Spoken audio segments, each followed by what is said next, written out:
Hey guys, welcome back to I Was Thinking. I'm Macy. And I am Izuku Midoriya. Go beyond plus ultra. I didn't tell you I was doing that. I'm sorry. I've been rewatching and catching up on My Hero Academia, so it was my head. I need to so badly. It's so good. I have like 3 My Hero Academia shirts, and I wear them all the time because they're kind of oversized and really comfortable. And every time I go out of the house, someone compliments me on those shirts, and they'll ask me like questions that I don't know because I'm not caught up. Isn't that always embarrassing? Yes, I'm like, Yeah, I had to rewatch it because I forgot a lot. So I started from the beginning. So I started from season 1, and they're on season 5 now. I didn't finish season 5. I'm on I got busy, so I'm on episode 1 or 2 because on Hulu, season 1 to 4 is all dub, and I usually watch the dub for the more popular ones, but 5 is sub, so I've been too busy. But I'm gonna watch it. But it's good. And, the girl at Target that checked me out, she's like, "Have you seen the movies?" And I'm like, "We did. I saw the first one. We saw the first one. Remember we went together? Yeah, we went to the theater and saw it. But I don't think I've seen the second one unless I saw it and forgot about it. I know for a fact I did not see the second one, so... Okay. Because, All Might going to, the city and seeing his friend, is that the first one? That's the first one. That's the one me and you went to. And I was rewatching it, and it made me think of when we went to the theater, because there's a scene, when they all meet each other again at the island, and when they introduce the characters, I remember when people would, cheer for their favorite one. I was like, God, a lot of people really like Bakugo. I hate him, but I have a love-hate relationship with Bakugo, okay? Right. Why is he so angry? I don't know. Maybe they'll get more, as it goes on. I don't even really remember where I stopped watching. But I gotta go. I'm gonna start from the beginning again because I can't remember where I stopped. It helped me because even as I'm caught up, I still don't understand. I don't understand why he's so angry. I don't understand. We can get into that later. Maybe we'll talk about My Hero Academia, but that's not what we're talking about today. Maybe we should do an episode about it. We should. But Macy, what are we talking about today? We're actually doing another movie review. Yay! Yay! So we're talking about Howl's Moving Castle, which is my favorite movie of all time. I don't really know why I like it so much, but I own it. I own a set of the Studio Ghibli films, and I own it by itself too. So I have 2 copies of this movie, and I've watched it probably at least 10 times, I would say. And I watched it again last night because we were doing this and I wanted it fresh in my brain. Disclaimer before you start, I am not one of those children who watched a lot of Studio Ghibli's movies growing up. I also had a very strict mother, who was very, at the time, I'll say, quote unquote, Christian. So anything that had to do with any slightly of the supernatural, I was not allowed to watch. Yeah, I'm obsessed with it. Yeah, you weren't even allowed to watch Wizards of Waverly Place, exactly. I remember. So just to show you, or you can keep in mind, if I wasn't allowed to watch that, I wasn't allowed to do a lot of stuff. But so I was a little behind. Right. I did not watch these as a child. I only watched them after I got into anime, which was my freshman year of high school. So I'm not an OG fan, but I do like this movie in particular. The only Studio Ghibli film I know we watched as kids because they showed it to us in the after school program in elementary school was Spirited Away. That is a little creepy though. I'm surprised that's not the one I would have picked to show a bunch of children if I was going to choose one. I need to rewatch it though to see how I feel about it as an adult. Right. I would say my second favorite one is Kiki's Delivery Service, and that one's much more suitable for children, I think. But yeah, I remember, I was why did they show us this? That's fifth, kindergarten to 5th graders. Right. Yeah, but basically, I think we've talked about it in the past, how we both really like tattoos. The second tattoo I want to get is a little image of Calcifer, which we'll talk about him later, but he's a little fire demon in the movie. Yes, and remember that music video kind of going to K-pop a little bit of that one singer, Kang Daniel, and this one song I like. Yeah. Now I understand when you were like, I like that one guy's tattoo. I didn't realize until I watched the movie that was Calcifer. Not Kang Daniel, the singer that's featured in the song I really like called Movie. Mm-hmm. But I have this image that I found, I think I found it on Pinterest or something, but it's like her holding him. So it's like her hands and Calcifer, and there's like flowers behind it. And then the saying, a heart is a heavy burden, which is a line from the movie. So that's the intention I have when I get my second tattoo. When that'll happen, I don't know. But that's how much I like it as just a reference. I'm willing to tattoo it on my body. Because I need to get mine fixed. I don't think I ever talked about it on the podcast. I don't think I talked about it on the We Are Back episode. I did end up getting a tattoo on my birthday. But things happen, so I need to get another one in replace of it. And by I mean is, for some reason, my weirdly body healed. Because I didn't know tattoos like kind of peel when they're healing. So like on day 4, I took a shower, I got out, I was pat drying it, and all of a sudden part of it came off. So I don't think that's supposed to happen, because mine peeled too. And I had to go get mine touched up because like one little spot, the ink came off, and it like was like it wasn't there anymore, so I had to go have it filled in. But your like entire moon fell off. No, not the moon, the Taurus symbol. I had a really cute tattoo. It was like of a crescent moon, and I had the Taurus symbol sitting inside the moon. Now it's just a crescent moon that you still can barely even see now that it's all healed up. I mean, I also still have darker skin, so I would like to find a place that can do like more color on my type of skin.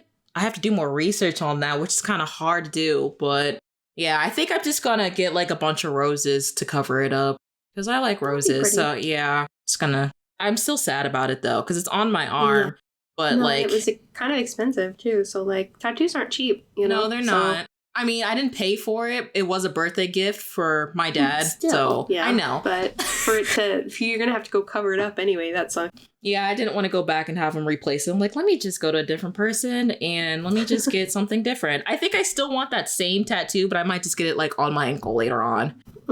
So yeah. So guys, I did fulfill my dream of getting a tattoo, but it wasn't how I thought it was going to be. Right? At least it didn't hurt that bad. No, I felt nothing. It just felt like tingling, and I was like, oh, this is kind of relaxing. Yeah, people freak you out. And I don't know if like maybe just women in general, we have a stronger like pain tolerance, but that's because we have to carry these babies, right? Yeah, I got mine in a really sensitive place right on my wrist over veins, and I didn't think it hurt that bad. So maybe we're crazy, but maybe. I mean, I don't know if I'd be able to get. I don't know. My vein on my wrist kind of pops out more than yours do. I think I have a little wrist, so yeah. I mean, I felt him going over my vein, like it popped back and forth. Yeah, so I don't know, but I definitely want the one on my arm to get fixed, so. Well, anyway. Yeah. Tangent about tattoos. Sorry. I was going to go to a further tangent, but let's get on to the movie. No one wants to. Right. So I didn't really know how you wanted to format this, but I figured what I'll do is I have some basic facts that I'm going to shoot out real quick. And then I figured I would just kind of talk us through the plot of the movie. And you can kind of point out things and give your opinion on what you felt like was going on and if you liked it or whether or not at the end. That's fine. Yeah, we'll like we did, or like what I did with Nafis when we did our first movie review. I kind of did the same thing. We talked about plot holes we kind of found in the movie or like theories. Well, it wasn't anime though. It was like a different type of movie than we're talking about now. So it's going to be different things we talk about, but then initially the same. And then we rated it at the end if we liked it or not. And like if we had any problems, it goes into why we rated it a certain way. Okay. So anyway, I'll start out with some of the facts. So this movie was released in 2004. Which doesn't look like it. Yeah. It was written and directed by Hayao Miyazaki, animated by Studio Ghibli. So Miyazaki is like kind of like the founder of Studio Ghibli, and he pretty much writes and directs all of the movies.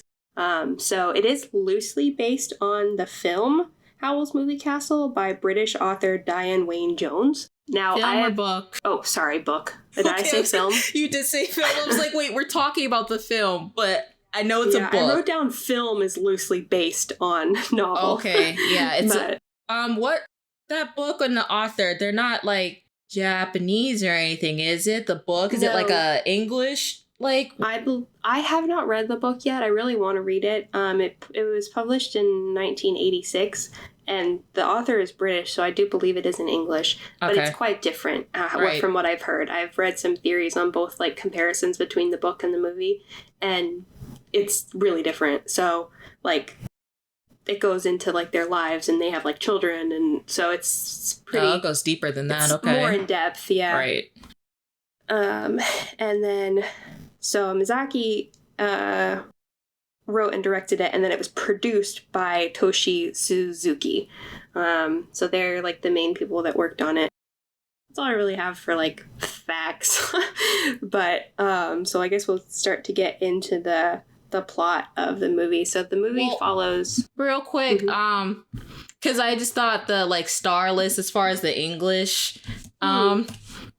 voice actors was pretty interesting. I was like, wow, I didn't realize so many famous people were on this movie. Like Christian Bale, Billy, what's his name? Hang on, I'm about to look it up real quick because I cannot remember. But I was... Yeah. I was watching it last night, and my mom was watching it too, and she actually recognized Calcifer's voice, and she's like, is that... Yeah. Bill something, like, she said his name and I'm forgetting it now. Billy Crystal. Billy Crystal, because he also voices Mike from Monsters Inc. Mike Wazowski. Oh, yeah. Mike Wazowski. That's how I recognize his voice. And then I would have never thought Howl was Christian Bale. I don't know why his voice sounds different. Maybe because, well, I don't want to say because he was younger. Maybe I could play in it, though. Yeah, good. Your voice changes as you get older. Yeah, and then little Markle was Josh Hutcherson. I saw that name. I was like, Josh Hutcherson? Not my white boy. That's one of my top 3 white boys. If anything happens to them or if they say something idiotic, I don't know what I'm going to do with Tim, Logan Learman, and Dylan O'Brien. If they ever disappoint me, I just give up. I pretty much just give up. Now, I hope I didn't put anything in the universe, but yeah, Josh Hutcherson, that's been my man's forever. Yeah, no, it's got a pretty good cast of people. I have watched it in Japanese as well, and it's quite good, but I usually watch it in English. So okay, because I watched this through HBO Max and they only had the English version. They didn't have the Japanese version, which I was wondering if there was, but I thought Studio Ghibli was, you know, a Japanese animation company, so that's why I was like, there has to be one. It's just not on HBO Max. Yeah, it was originally released in Japanese. So yeah. And then they because if you pay attention closely, it's not dubbed perfectly, if that makes sense. Like, you know, sometimes in anime, like the English, it's kind of off. They've gotten better at it, but like, especially back then, like in the early 90s and early 2000s, like you could tell it was really obvious. Right. Oh, another fact that I meant to mention was a reason that I love these films so much is they're all hand-drawn animation. Oh, are they? Yes. So they look so timeless. Yeah. No, but I was saying is like what I appreciate about Studio Ghibli is like even when I was watching this, I'm like, I keep forgetting this was made in 2004 because it looks like it could have been made now. Like all their films back then just look so drawn really well, like the animation so realistic almost. Just looks timeless. Right. And I think that is a big I feel like there might be a new movie out that wasn't done that way, like one of their more recent ones, but all the original and like the collection that I have were all hand drawn. So if the newer one's animated differently, don't quote me on that. But has Studio Ghibli made a movie since like the last one I remember is like 2008 and it was Ponyo. I'm sure there's been more that's come out after that and I'm just not aware of, but that's the only quote unquote recent. I would have to Google it, but I know that like I think I own another one of the movies and I'm forgetting now. But there have been, like, I think there's one called like Girl Next Door or something. But there have been at least a couple that have come out since that aren't a part of like the original collection. So, and I hear there's a new one in the works now. So I don't remember what it was going to be called. But gotcha. But I know for a fact that all the original ones were hand-drawn animation. And that was like a big goal of Miyazaki's is to keep it that way. So hopefully it's still that way, but I'm not going to... Is he still around? Is he still alive? He is still alive, and he's still involved. He took some time off, and they thought he was going to retire for a while, but he did come back I don't know how recently, but he is still involved. Okay. So that's pretty cool, actually. Mm-hmm. So hopefully it's still the original, but I can understand why technology may have taken over at this point. Technology, time, and money. Right? Because, you know, especially if, like, I don't know if they're owned by, like, a big corporation or, like, their sponsorships. You know how, you have sponsorships and they're trying to rush you to get these things put out and done no matter how. Yeah. So if it also has to deal with, like, time and money, then I can understand why they don't do it anymore. That's my own criticism about, like, movies in general when it comes to making stuff, but we're not here to talk about that right now. Right. Well, that's how you grow, but I like the feel, like, all the movies look so cohesive because of that style, where, like Disney, for example, started off as a hand-drawn animation company, and now we have, like, Frozen, which is, like, the super CGI, they almost look too real. So I like that, like, you can tell that it's all been done by the same people, and it's very cohesive, and it looks beautiful. So, like, why not? Right. So, anyway. I guess we'll start with, I'm just going to kind of talk about the plot, and you just stop me whenever you have something that you want to interject, or if I have a question, I'll stop myself and ask you. Okay. Because I haven't written this down, so this is just from pure memory of how this movie goes. Let's do this. Right? So basically, the movie follows Sophie, the eldest of, I believe, 3 children in the Hatter family. So her last name's that was not explained at all, because I was so confused. I'm like, who is this child? All I know is that she's just making cats. She says she's the oldest. Where are her siblings? I'm like, how old is she too? I don't know. She's 18. She's 8. Okay, that makes me feel a little bit better, because I was a little creeped out about, like, how old is Howl? How old is Sophie? Yeah, no, she's 18. So she is the eldest. We only meet one of her siblings, which is Letty. She's the blonde that works in the bakery. Okay. And her mother is the taller blonde lady that comes in with the hat in the beginning of the movie. Her father, I believe, has passed away. That's never, they don't talk about it, but he's not in the picture. Yeah. And she talks about, like, she basically, as the eldest, she's decided that it's her responsibility to keep the hat shop up and running. And so her father is out of the picture, but she mentions to Letty how important the shop was to father, I think she says.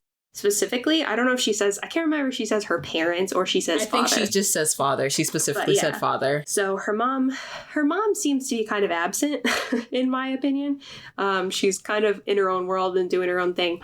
And her father was probably the one that really enjoyed the business. And that's, I assume, who she takes after, too, because she looks nothing like her mom and her sister. All right. So anyway, but on her way to the bakery to check on her sister, she does encounter Howl, who she doesn't know at the time is Howl.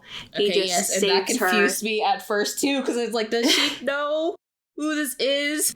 No, yeah. So she's getting hit on by 2 of the soldiers in town, which, backtrack slightly, this story takes place... Is it like... I thought I wrote it down. This has to be a town in England, right? I believe so. It takes place in the early 20th century, but they also have magic. So, like, magic is very prevalent, but they use, like, almost like steampunk technology. Yeah. So it's kind of a weird cross of, like, old and new stuff put together. But I do think it's supposed to be modeled after England. When I first was watching it, I was getting heavy. Like, this was just making me think of, like, Wizard of Oz, and maybe mixed with Alice in Wonderland if she was in Wonderland, if that makes sense. Yeah, no, it's pretty whimsical, but, like, for the most part, like, not everyone is magic. She doesn't have any magic, which I believe is something that differs in the book. I do think she's not like a witch in the book, but she has some kind of power, which I don't think she has in the movie. Well, that was confusing me too, because they kept asking her, like, oh, are you a witch? And she kept saying no. So at the end, when she, quote, well, I don't know if I should say it now. I mean, there's going to be spoilers in this. I don't know if I also mentioned this. There's going to be spoilers every time we do a movie review. So we will prepare you. If you follow us on social media, follow us on social media. But I'll just go ahead and say it now. When she, quote unquote, saves Howl, I could have thought that was like an implication. She has some type of magic and she doesn't know it. Right. And she could. However, I don't know if that magic is coming from the fact that the house is enchanted or it's her. You know what I mean? Because she does enter that scene through the front door. So, like, is it the house? Is it the residing magic, or is it her? Or does it have something to do with the charm on her hand? So, like, we can get into that later. But I don't believe she has any powers, at least none that she can control. Or that she's aware of. Yes. So basically, she gets saved by Howl, who, like, intervenes with these soldiers that are trying to flirt with her. And then he's being chased too, though. So the henchmen that you see in the movie, they're like blob monsters. They are the Witch of the Wastes henchmen, which we'll meet her in a little bit. But he basically is like, hold on tight, and he, like, flies into the sky and drops her off at the bakery. And in my opinion, she fell in love then. Instantly. Yeah. Love at first sight, basically. Love at first sight. I don't believe he fell in love then, but I think she did. I mean, I don't blame her. When I heard Howl talk, I was like, oh, right? Am I simping for Howl right now? I was a little bit, I'm not gonna lie. Yeah, no, he's very pretty and had a very nice voice. Yeah, he's super popular in the fandom. I am a big fan of him. But we'll talk about his whole arc in a little bit. So she basically, we learn a little bit more about her when she's talking to her sister, about how, like, her sister's concerned that she just flew in to the balcony with this random wizard that they don't know. And she's like, if it was Howl, he would have eaten your heart. And she's like, Howl only eats the hearts of beautiful girls. So we're already setting, like, a standard of how she feels about herself and how she perceives herself. Yeah. She doesn't think she's beautiful. She's just completely resigned to live this life that she set out for herself. She doesn't really put herself first. She's just gonna live this life as the eldest, and she has very low self-esteem. So we kind of get that. Yeah, you could see that compared to her sister too, because, like, when she was talking to her sister, you know, like, I don't know if they were all workers or just men, like, visiting the place she works at, were all, like, randomly coming up to speak to Letty, tell her, like, oh, the Eclairs are here, like, oh, Letty, it's nice to meet you, like, flirting and stuff. So you can also see where that sets the standards of the two sisters and where Sophia's insecurity comes from, because she's like Letty's the prettier, in quotes, sister. Yeah, we don't meet her other two siblings, but I would assume that she's maybe the quote-unquote ugly duckling of the family, even though she's not. Like, I don't think anybody thinks that she's ugly. That's her perception of herself. Because it's obvious. Yeah, it's obvious that she is this small... She's described as a small, innocent, kind girl in, like, when you read about her. So, but anyway, then, so she just stops to say hello to her sister. She's like, don't worry, he wouldn't eat my heart. And we then figure out that she doesn't even realize that it's Howl in the first place. She just thinks it's some random wizard. And she kind of thinks it's a dream for a second, and she's like, not sure about it. But anyway, she leaves. Because I'm assuming no one knew what Howl looked like. They just knew his name and his castle that always is on the move. Mm-hmm. There's also, I think, there's a big rumor that Howl is constantly eating the hearts of beautiful women, which I don't believe is true. They don't actually clarify whether he's ever done that, but I think he's just kind of a playboy. So he's like, maybe he's breaking girls' hearts, but I don't think he's actually eating them. But everyone's terrified of him because of this rumor that's going on. But I would assume that, like you said, nobody knows what he actually looks like, because then everyone would be freaking out. Like, oh my God, that was Howl. That's another thing that made me think of the Wizard of Oz, because, you know, like how it's rumored Oz is like this great, powerful wizard. No one's ever seen him, but he can do all this stuff. And at the end, he's like a man from Kansas as well who can do nothing. So exactly. Well, Howl is an actual wizard. A very good one. But good wizard and actually is handsome. Yes, right? Yeah, he's not some monster. So, or is he? Well, dun dun. We'll talk about that later. Dun dun. Like in Law and Order, right? Oh my gosh. So anyway, she decides to return to the shop. However, we find that she's being followed. So the blob monsters that were following her and Howl follow her back to her hat shop and lead the Witch of the Waste to her shop. Now, I don't know if they intended to do this, but, like, Witch of the Waste, a play on words, whether they're referring to just the wasteland, which is the area that Howl's Moving Castle roams in, or literally her waist, because she's not the most small woman. And like when they said waist, she is the witch of the waist, I was assuming that it was going to be like, my thoughts before I saw what the waste was just like a lime, like a landfill.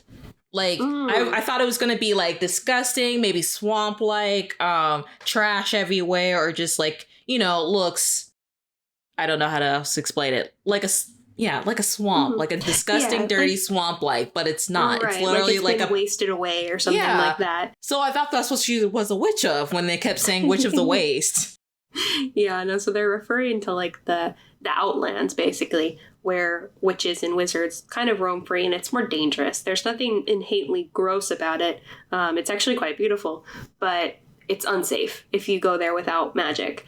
So, but I did question that. No, it's totally about her appearance. It's about her appearance. Let's not try to pretend or fake it. I'm like, are they calling her fat? They are. They are.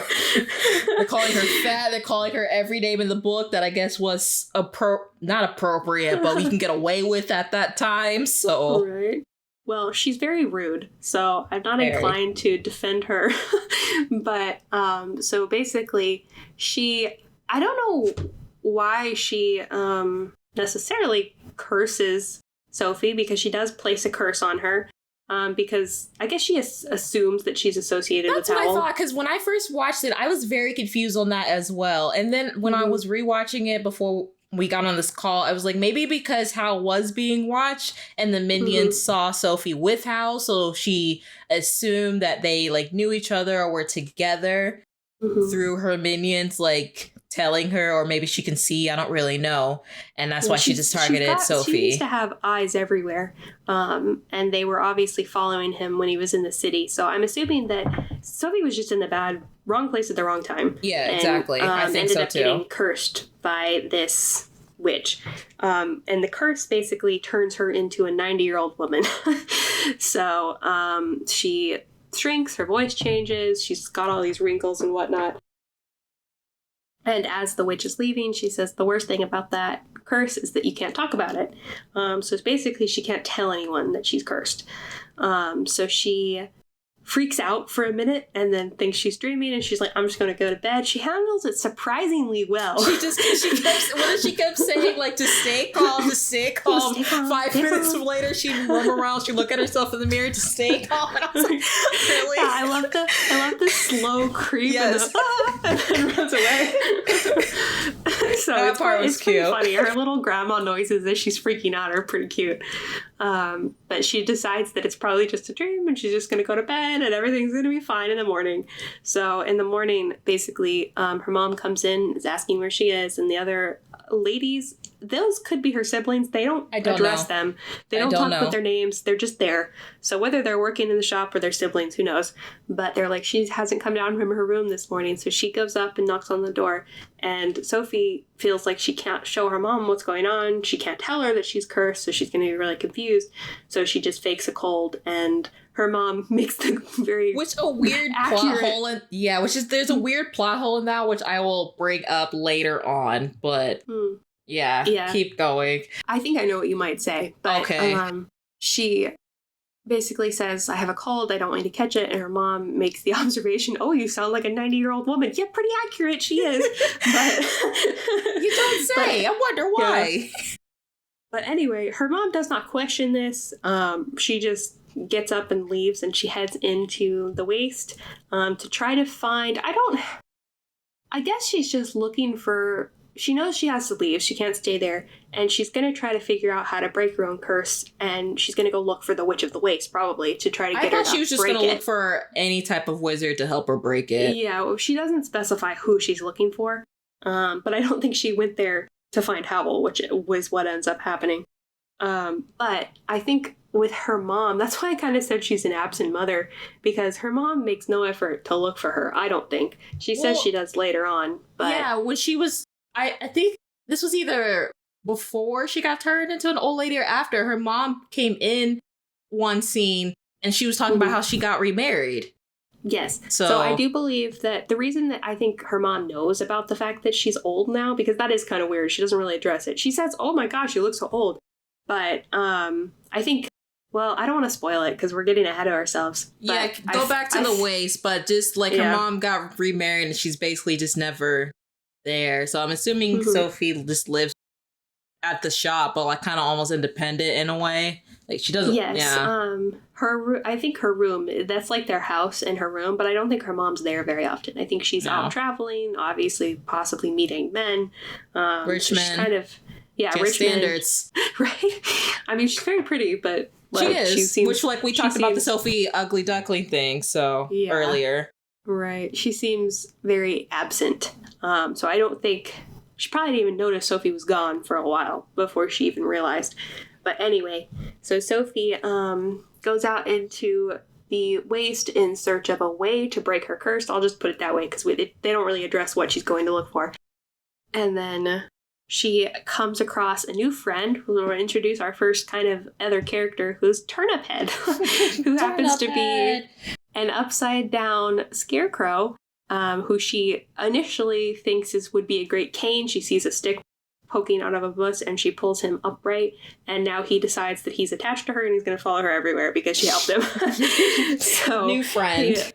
He ends up finding her an actual cane. Yes, he's very cute. He hops around. And she calls him Turnip Head because his head is made out of a turnip, which is pretty funny. And she's like, I always hated turnips, which makes me laugh. But so he finds her an actual cane, and she she's like, while you're being helpful, why don't you go find me a place to stay? And he just jumps off, and she thinks she's all slick. She's gotten rid of him. And then however long later, Howl's Moving Castle starts to approach her, and Turnip Head's hopping right in front of it. And she's like, that is not what I meant when I asked for a place to stay. But she does decide to go in the castle because she says Howl would need the heart up of a shriveled old lady. So she's not concerned about how she looks. And that's where we meet Calcifer. So he is a fire demon in the fireplace of Howl's Moving Castle, and the castle itself, she's like, is this what you call a castle? Because it's basically a bunch of like metal pieces stuck together, and it walks on 4 like robotic legs, and it's very, very dirty on the inside. Yeah. So it's not really a castle. It's more like a house that's been hodgepodge together in a weird way. And Calcifer can see that she's been cursed. So he's like, that's a really nasty curse you got there. And she's like cold and tired and kind of like not listening to him. And he decides to strike up a deal with her. So if she can break the curse that he has with Howl, he'll break her curse in return. But he can't tell her about his curse either. So what's with all these curses you can't talk about, but... Right? It's like a Fight Club. You can't talk about Fight Club. So another movie I haven't seen. I haven't seen it either, but I know the line. Okay. But anyway, they've agreed to help each other, and she dozes off, and Calcifer's like, hey, wait. Like, why are you falling asleep? But anyway, the next morning, we meet Markle, which you mentioned is your favorite voice actor. Josh Hutcherson. But yes, Markle. He we don't really learn much about his backstory, but he's a child. I don't know how old he is. I didn't actually look that up, but I would guess he's around 10, maybe. Yeah, I would think that. He's really small, but he's so intelligent that I think he's older than he looks. But he's basically an apprentice. I assume that he's probably some kind of orphan wizard that Howl took under his wing, and he's an apprentice, and he...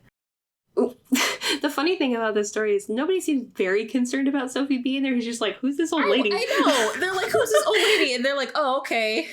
Right, yeah. So she just happened to appear in this house randomly, so just sleeping. I do have a theory, which I'll talk about later on, why I think Calcifer and Howl are cool with her. But Markle, just no stranger danger whatsoever. He's just a child, so like a lot of children are kind of just like, they're quick to accept things. We usually teach them to like, be cautious of stuff, but he's just like, oh, okay, cool. She's not harming anyone. She's not doing anything. What's up? Yeah, she's also stereotypical, but she's also a little old lady. Who's she gonna hurt? But anyway. So don't let that fool you, though. Little old ladies can be very scary. That's not a good rule of thumb. No, to it's assume not. that the old lady is not going to hurt you. But anyway, so we get a little peek at like what's going on when he starts answering the door. So there's a knob and there's four colors on it. Two go to the royal. One goes to the royal city. One goes to Port Haven, which is a seaside town in this realm, I guess. I'm not entirely sure where it is. And then there's a black option, which is just like a black void that only Howl goes in. So that's like the do not touch this door like realm for his area. And then there's the waste, which is green, where she came from. And he basically Howl, he has a lot of aliases. So in Port Haven, he's considered, oh gosh, I'm forgetting the names. He has two that he goes by, and I forget. Pendragon is the one in the royal city, and then there's another one. Is it Jenkins or something? Jenkins, yes. So Jenkins is the Port Haven one. Fun fact, when I got the game Animal Crossing, I named my town Port Haven because I'm so obsessed with this movie. Of course you did. But anyway, so she finds this very amusing and starts switching back and forth, and we kind of get to see how the door works, and Margot gets kind of annoyed with her and tells her to get back in before she loses her nose, slamming it in the door. Also, just one real quick question. Mm-hmm. Why does Marco keep... Oh, I think he says it. You know what? Never mind. I was like, why does he keep practicing his magic? But why an old man? Who knows? Yeah, he has a disguise on. And his voice is still the same. So it feels like just a kid playing dress up. Exactly. Yeah, but basically, while he's answering the door, two guards from both Port Haven and the Royal City come to deliver basically summons for both Pendragon and Jenkins to report to the castle to fight in the war. Yes. We don't really get a really good idea of like who's fighting in the war and why they're fighting, but so I remember there was a part, I don't know if it was before Sophia met Howl or after, because I think she was in an alleyway, but in the background, if you didn't notice, it was very at the beginning of the movie, that's why I don't remember what part it was, but there was three men and they're talking around a newspaper and they're talking about how the prince was missing. They don't know how. I think the war started because he's missing. Right, and I thought about that, but it's surprising to me that two countries would go to war just because a prince went missing. But maybe that's enough warrant. I just feel like... I don't know how stuff worked back then, so I don't think it's that off. I feel like... Now, I have read, and I don't know how accurate this is, because I read it off Wikipedia, so who knows? But apparently Miyazaki wanted to... He didn't... At the time that he thought of this, or was writing this movie, the Iraq War was going on. And he is very anti-war. Yeah. Okay. So he wanted to portray the idiocy of war. So, like, maybe that is a good reason. Our prince went missing, so we're going to bomb an entire country. You know, like, it's kind of a silly reason. Because maybe they thought the other country kidnapped him and, holding him ransom, but, like, they didn't. But it doesn't matter. Even if the two countries... It doesn't matter if they don't like each other anyway. So that's enough reason for them to want to go to war. Right. So they don't fully explain why we're at war. But pretty much everyone we talk to thinks that the war is stupid. Yeah. So except no for one likes people, it. Except for like the king. So anyway, he needs to report to the palace, and part of the reason, which he explains later on, but I'm going to go ahead and say it anyway, but part of the reason why he has these pen names or these aliases is so that he can escape fighting in the war, because they're basically collecting all the witches and wizards and turning them into monsters in order to fight for them. So he doesn't want to lose himself in this war, and he really doesn't agree with the war in the first place. So we get to see Howl again when Sophie attempts to cook bacon and eggs on Calcifer, and she basically threatens him with pouring a bucket of water on his head if he doesn't cooperate, because normally he wouldn't let anyone cook on him. And one of my favorite lines in the movie is, "I hope all your bacon burns." When he's like under the skillet, like threatening her. He's a super funny character. He's my favorite character, by the way, if that's not obvious. Yes, but, I think I picked up on it, but I could tell. I like him too. He actually is one of my favorite characters as well. But anyway, Howl comes back in, and he really doesn't really question Sophie all that much. He does ask her why she's there, and she makes up this lame excuse. Yeah, that she's the cleaning lady. Now, did she realize that was the same person that helped her in the alley? Because I was kind of like sitting here, and I was like, so we're not going to be like, oh, it's you. Even though she can't explain her curse, it was all just so nonchalant, like they already... Yeah, she the only recognition that she even gives is her eyes kind of widen when he walks in, but she never really, like, has a crisis of, oh my god, that's Howl, and he helped me, and, like... From all the rumors of him eating hearts and, like, being this monster, we took it, like, the way he looked pretty chill. Yeah, I think she's just at this point, like, what the heck is happening with my life? It's like, I don't really care anymore, so she's just taking it with how it comes, and she blames Calcifer for hiring her as a maid, which, I'm just gonna say it right now, I believe that Howl can see through her curse. I think he knows who she is, and I think that he's not concerned that she's there. Like, well, God, what is the fire name again? Calcifer? I almost said something. I don't know what I was about to say. If Calcifer could see it, I wouldn't know. Can't talk. I wouldn't understand why he wouldn't be able to see it also. Yeah. Because he was able to see it through the scarecrow. Right. I do think that he knows who she is, and I'll talk about that a little further on because it also plays into a theory towards the end, but I don't want to spoil it. So I do think he knows who she is, not in only just the fact that he saved her. I think he, like, knows who she is. So, if that makes sense. It does. But I don't know what your theory is, so I'm waiting on that as well. Right. But anyway, so he kind of just accepts that, and she gets, like, oh, I'm skipping over an important part. So basically, the Witch of the Waste, when she curses her, she slips a note to Howl in her pocket. And when they're eating, he just randomly, like... He's like, what's that note in your pocket? I was like, what? Yeah, he must sense it. So she's like, what the heck? And she pulls it out, and she's like, how'd that get there? And he's like, give it to me. And she's like, oh, okay. So it's basically... it burns into the table, and it's like this old, like, writing that only Howl can read, and it says, I should have written it down, but it's, if I remember correctly, it's something like, to the boy who swallowed a star, I'm gonna get your heart from you, basically. So that gives you a little insight on... It makes more sense later on. Yeah, I should have written it down too, because I didn't realize that was the quote, and now I understand it more. But... It makes more sense later on. But it's basically like, the first part I think I have right, to the boy who swallowed a star. Basically, I'm coming for you, and I will get your heart. So the Witch of the Waste has an obsession with Howl's heart. It's so hard to say. Her name is so hard to say. I feel like if we keep saying it, we're gonna get tongue-tied. It's fine. Right. And also a little bit more about her. I don't know if they really go into this, but basically They don't, because I want to know why she's obsessed with him. Why is she so obsessed with Howl?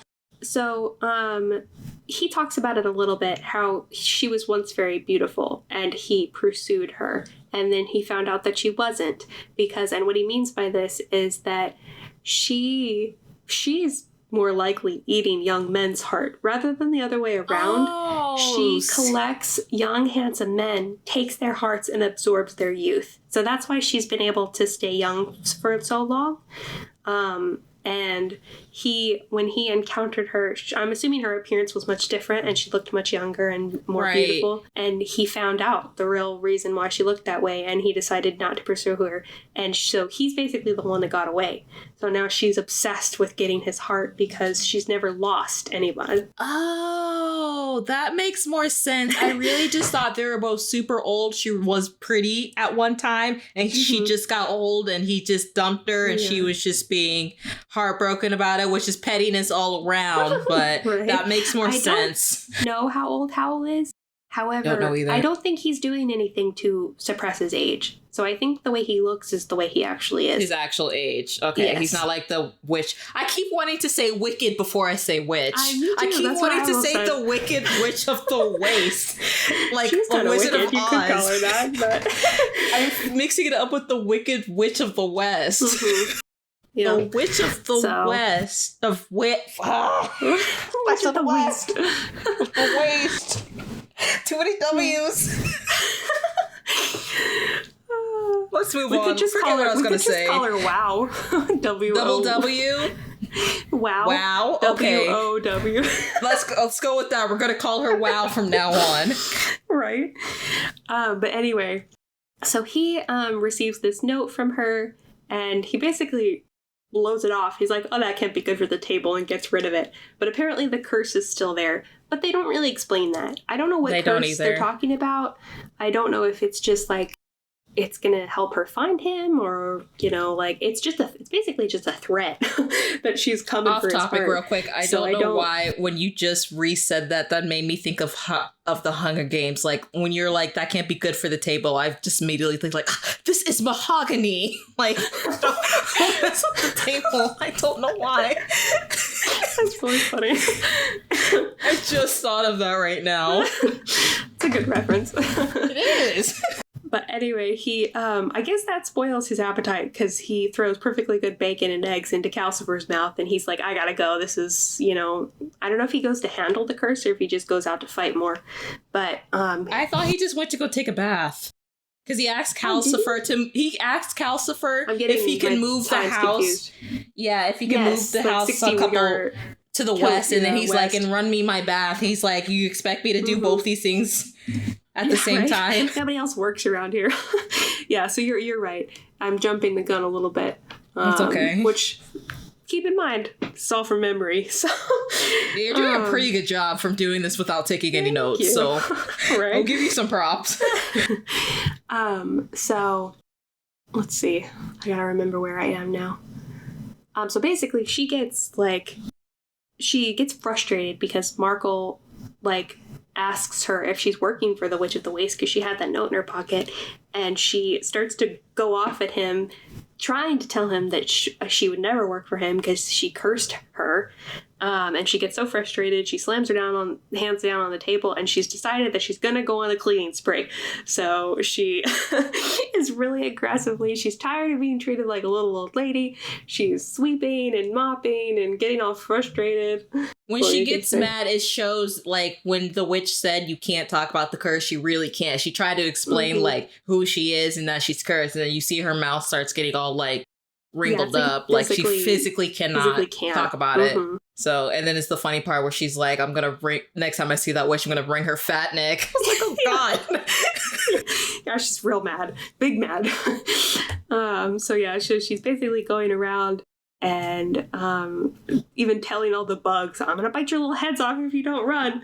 So, and then she starts to sweep out the ashes from under Calcifer, and he is acting like a little baby, and she puts him in a dish of some kind, and he actually ends up falling in there, and that's when Howl shows back up, and he blows on him basically, which they don't really explain that either, but basically he brings him back to life, puts him on the fireplace, and kind of tells her, it's like, please don't get carried away.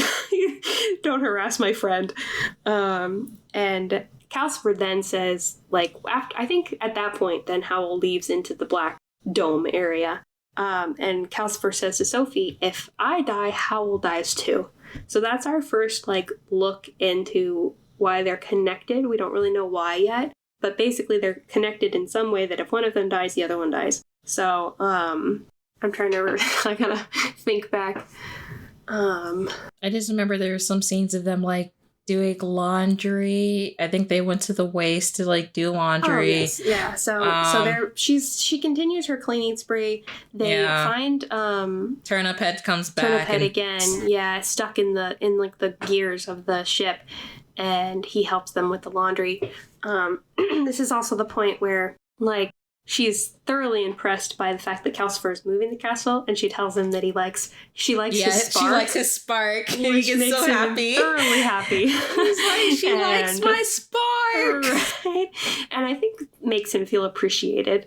That's a big bonding moment for them. Well, you're moving how big of a machinery all on your own. Mm-hmm. So, then at that point, she kind of she talks to Markle a little about how, once you're old, you just want to look at the scenery. So she's kind of becoming more accepting of her situation, I guess, and not as concerned. She's just kind of happy to be doing what she's doing. She doesn't really make that much of an effort to break her curse. She's not really looking for ways to do it. She's just kind of living her life, which we'll find out later will help her break her curse. But she's not really actively looking for a way to break it.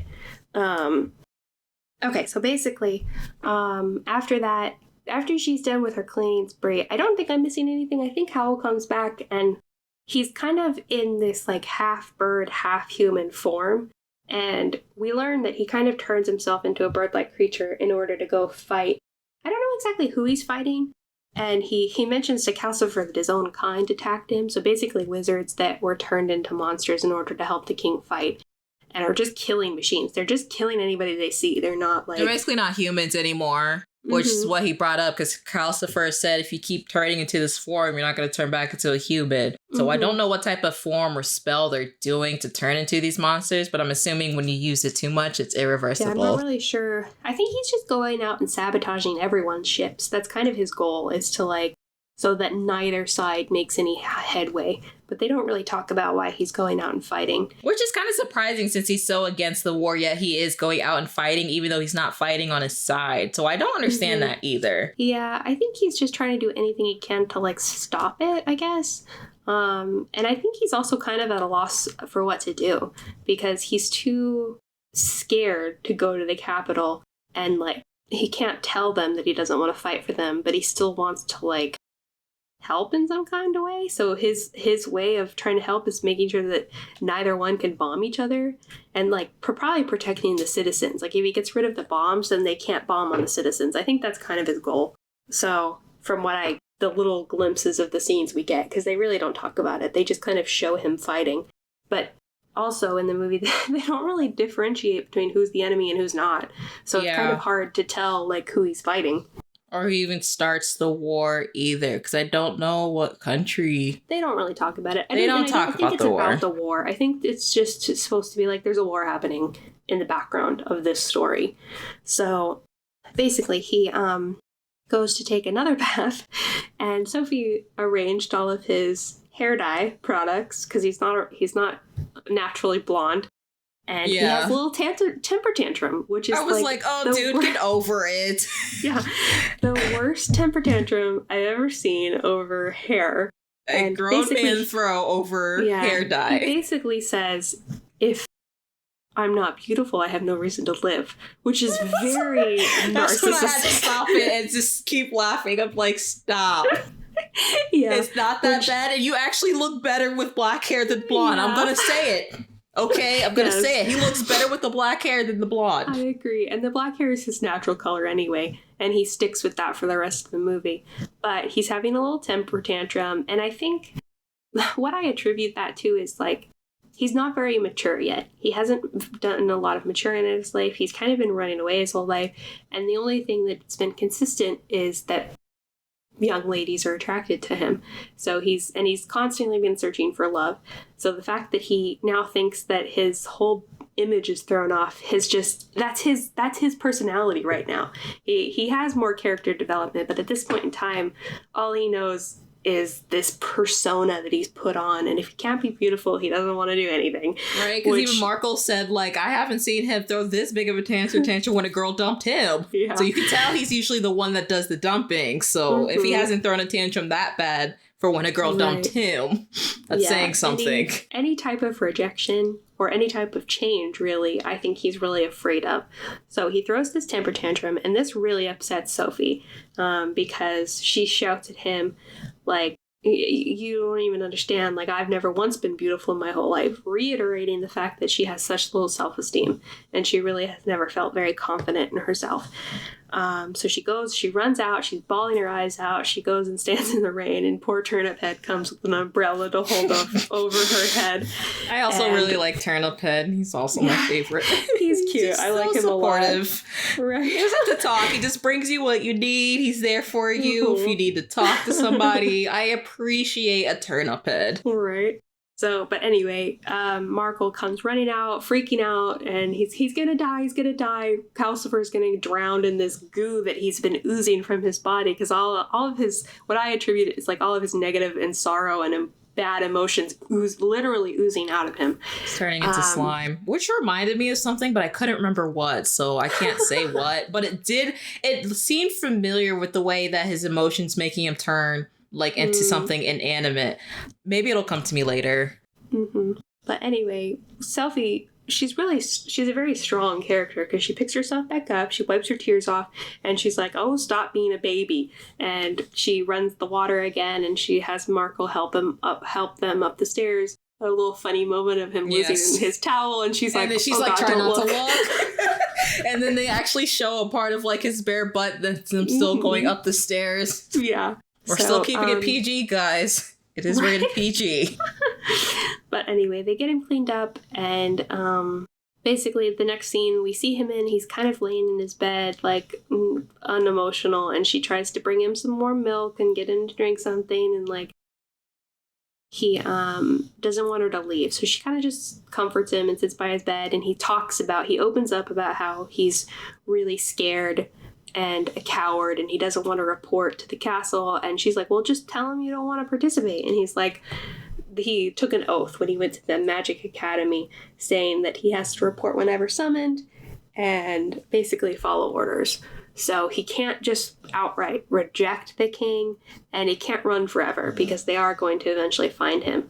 So he comes up with this brilliant idea that he'll send Sophie in place of him as his mother, and to tell Madame Sullivan and the king that he is too much of a coward and he can't fight in the war and he wouldn't be any use anyway.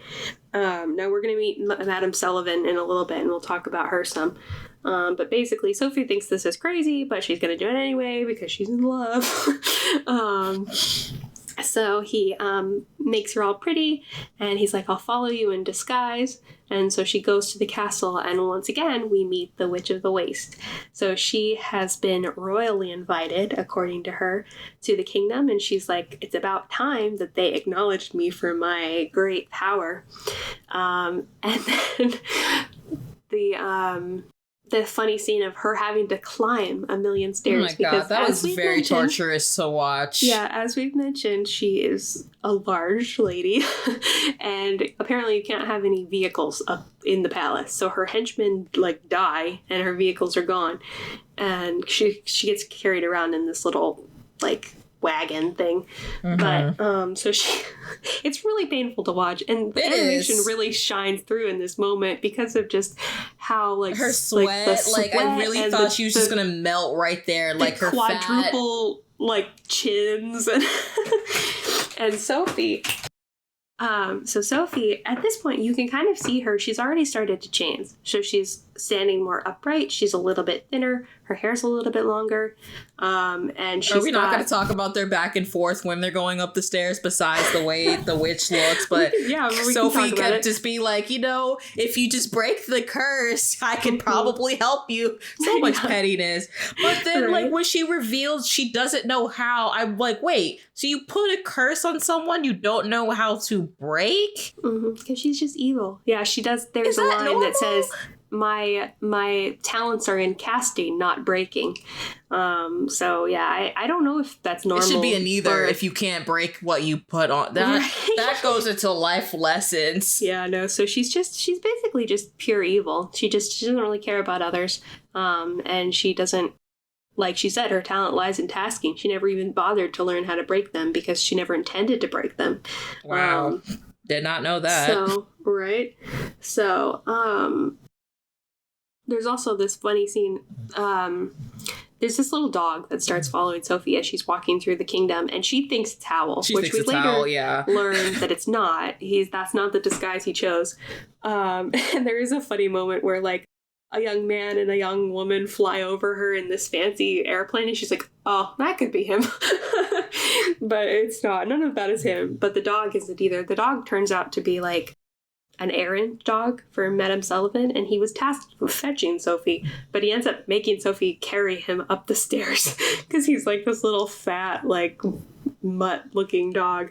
He looks like a Maltese, one of those floppy dogs with the fat bellies. But anyway, they get up to the top, and they usher the Witch of the Waste into another room, and they bring Sophie to Madame Sullivan. And they're talking for a little bit. She introduces herself as Howl, or not Howl's, as Pendragon's mother. And you can obviously tell that Madame Sullivan is a very powerful witch. she can see through that. She's not buying any of this. She's playing along, but I'm sure she doesn't believe it for a second. I'm sure she can see through her curse as well. I'm pretty sure she also knows Pendragon isn't even real. Yes, so. I do think so. I think, I don't know if they established this, but Howl, I'm pretty sure, was taught by her. She brings it up. She does. I think she brings it up because I remember something about she saying he was her apprentice. So that's why I'm like, she knows. Basically her greatest student. And she's been kind of keeping tabs on him. And one thing that I thought was awful creepy is, you know, her little clone children. Did you happen to notice little servants that are around her all look the same? And they're all children with blonde hair. I did not notice that. They all look identical to me, so which makes me think that they're clones. But I didn't know there was more than one, and you're probably right. There's multiple of them. And I think that they are modeled after young Howl, which is just creepy. You bring a very good point there. I think they look like him, the little blonde bob cut. Now, he does have originally black hair, but I would assume that once he came to train with her, maybe that's when he made the shift. And he, had this new persona. Or she's just changing it slightly so that it doesn't look exactly like him. But I think she's created these little children, and I think they're modeled after Howl. They don't talk about that, but that's just my own personal belief. It'd be very creepy if it was. It is super creepy. But anyway, she has them bring out the Witch of the Waste, who has now been light bulbed. I don't really know what's going on there. Yeah, I don't know either. But basically, they revert her back to her original age, and they remove all of her powers. So how they go about that, I'm not sure. But it's basically she's put in a room with all these light bulbs, and they flash her normal, or drain all her power. So she is rolled out on this little cart, and she's now this decrepit little old lady that doesn't have any powers. And Sophie, just showing how kind she actually is actually concerned for the witch, and ends up taking her back with her when they escape, which I'm skipping ahead a little bit, but she ends up caring for her, which is very big of her considering that she's the reason she's in this predicament.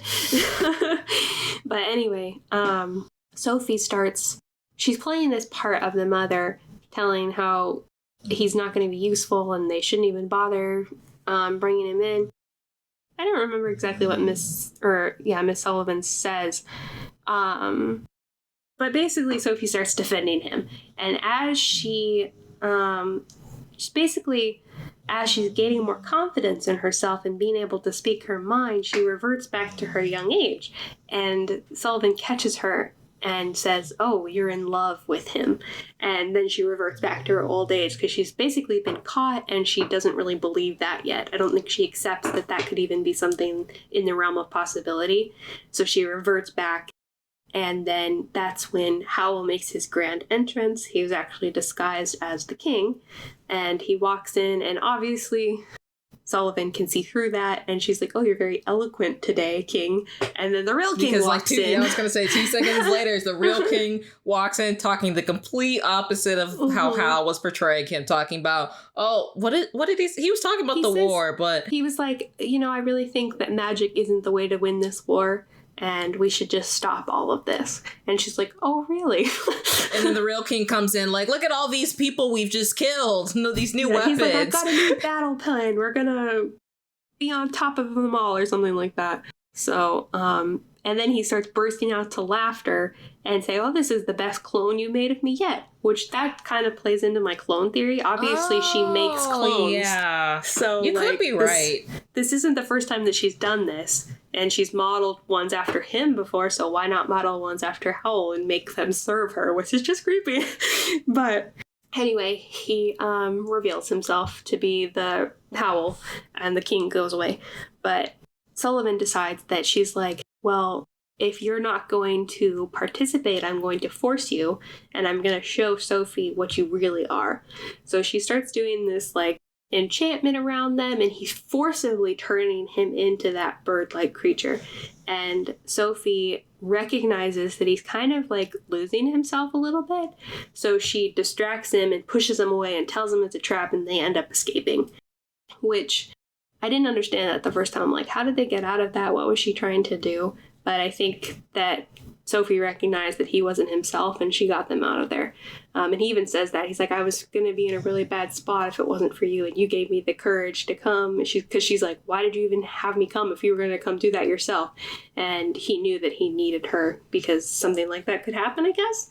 So they basically get on the flying machine that he came in, and this is when she receives the ring, the charm, which, there's some theory about the ring, and I'll talk about it a little bit later. But basically, if you summon Calcifer with your heart, it'll point you in the direction of where he is. So he gives her some invisibility, and they go separate ways. And she's now taken the Witch of the Waste, the little dog, and flying back home. She's gone home with 2 new companions. And the dog's name's Keen. I didn't mention that, or Heen. I didn't know the dog name had a name. So yeah, his name is Heen, and he's basically like, I don't know if he's like a little human that got turned into a dog, because he's awful smart for a dog. But he basically betrays Sullivan and ends up leaving with her anyway. So they fly back to the castle, and she lands the plane into the castle's face. And then that night, so we get a little glimpse of, I guess, Howl fighting again. But then this part was very confusing for me at first, but she basically dreams. Like, he comes back, he's in this bird form, and he's worried. She dreams that he's been taken over by his demons and he's not going to return. And I thought that was real at first, because I think she in that moment... that confused me too, but like, she wasn't the old lady. Yes, she was herself. Which there's theories about that. Like, well, in her dream, she forgets about the curse, so it's like kind of controlled by her own mentality. So in moments when she's vulnerable, because they show that multiple times, when she's sleeping, she looks normal. But I think that's more so just Howl being able to see through the curse, because it's always when he's looking at her. So I think that's like his vision. Like, he's just seeing her as how she really is. I didn't think about that. Rather than her just not being aware of the curse and being asleep. Mm-hmm. So it could be either or, but I tend to buy more into like, that's his point of view of her. Mm-hmm. Yeah. Maybe. I didn't think about that, because I didn't think... there was, like, earlier, she was sleeping, but she was herself, but was Howl looking at her? He pulls back the curtain and looks at her.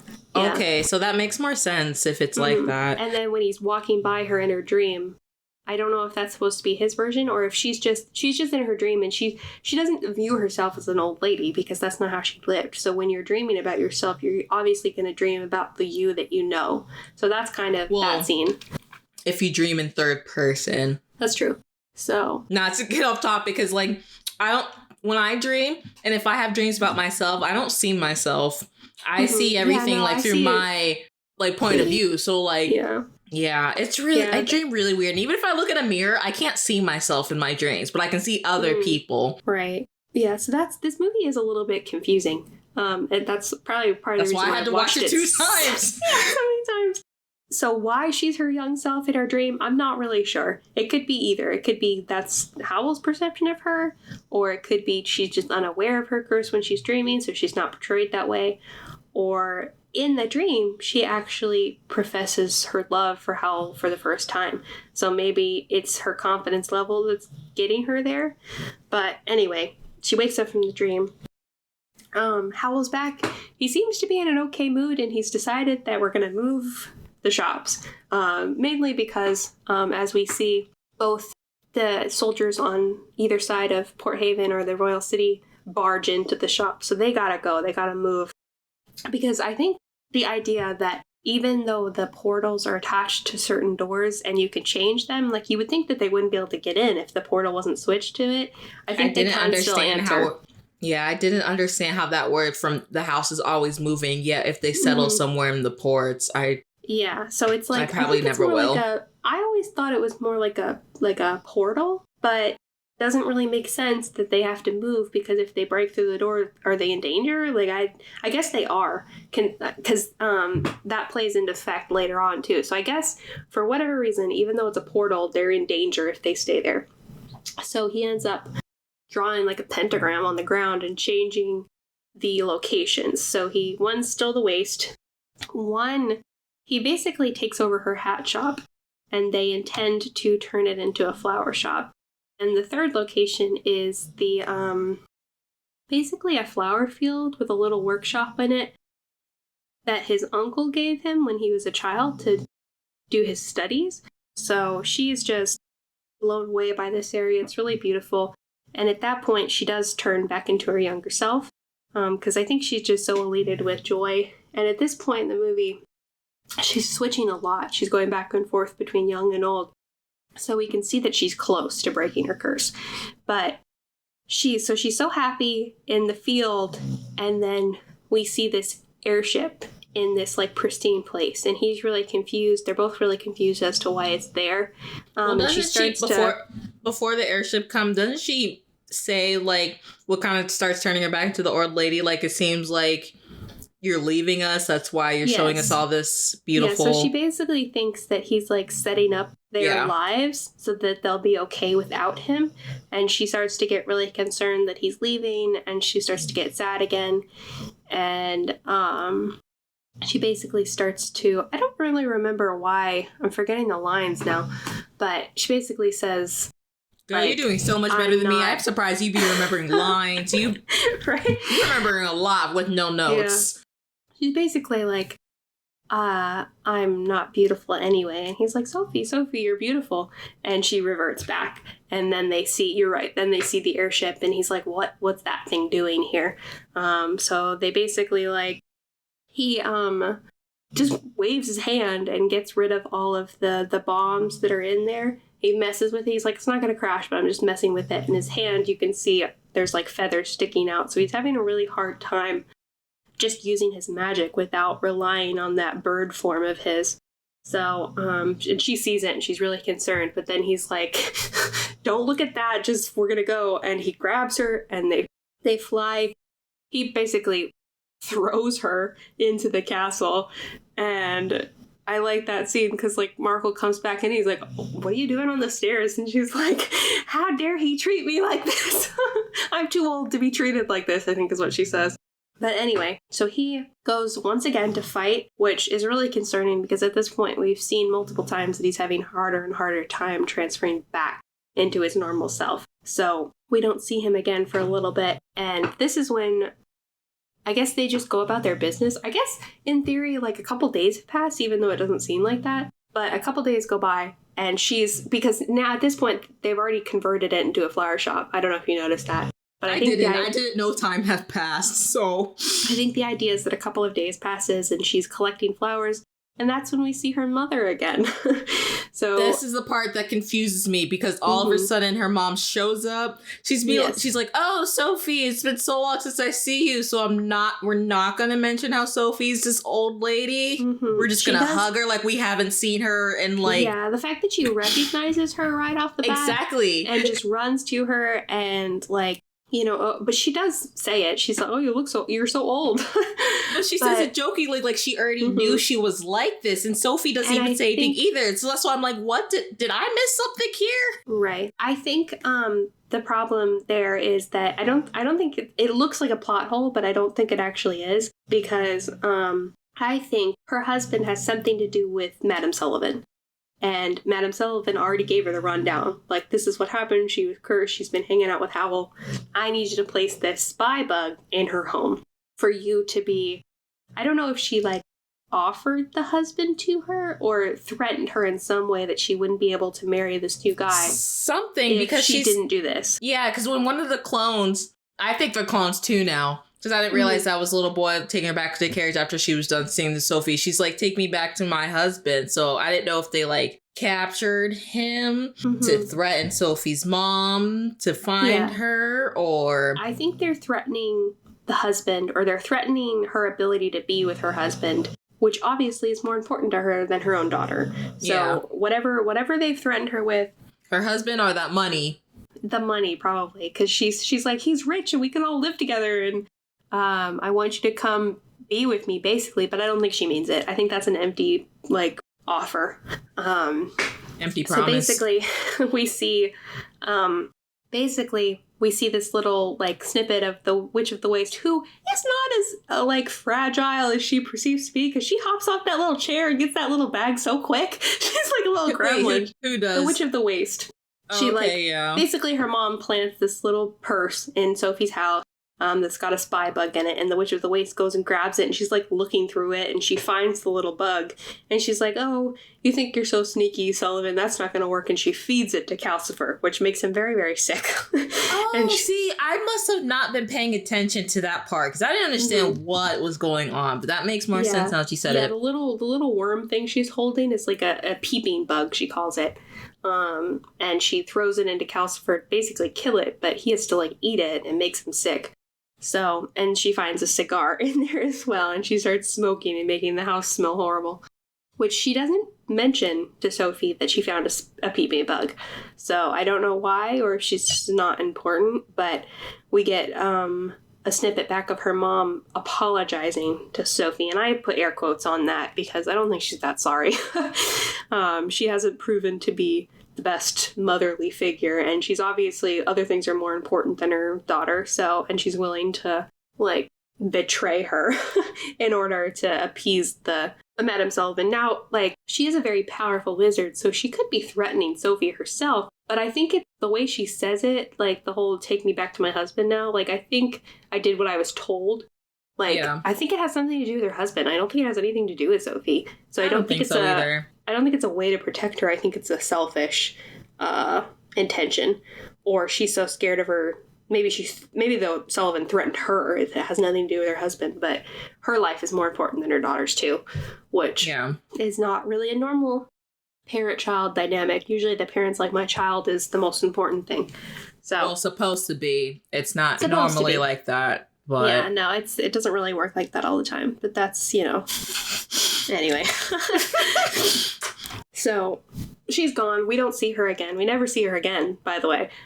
So she's not present in her life. And Markle actually comes out to her Sophie and is like, he hugs her and he's like, please don't leave us. I love you. And she's like, oh, I love you too. I won't go anywhere. And he's like, really? Yeah. So he says we're a family now, which is really heartwarming because I don't think Sophie ever really had that. I think she always kind of felt like the outcast in her family, whether that was before or after her dad passed away. Because in my head, she was close with her father. After. I was going to say, to me, it seems like it's setting up like it's been like that after. Like her dad was probably really there for her when...